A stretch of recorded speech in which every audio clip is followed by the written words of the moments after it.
olmasa yandan kesin yine oraya gidin. Ve onun etrafını aktarın, orada nəsə aşağıların divarı nəsə bir yere yazı yazılır. O rəqəmi qeyd eləyin və qeyd olunan yerdən növbətiyə baxın. Bəli.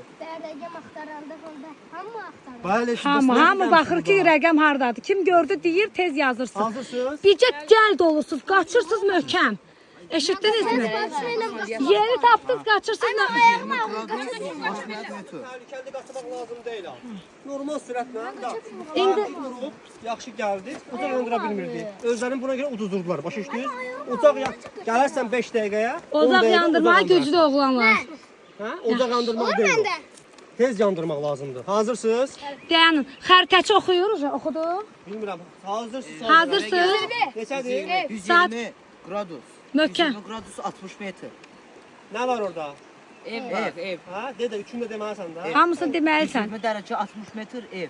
Hazırsınız, başlaya bilərsiniz. Tapıram 120 dərəcə. Kompasda işləyir, kompası yoxdur.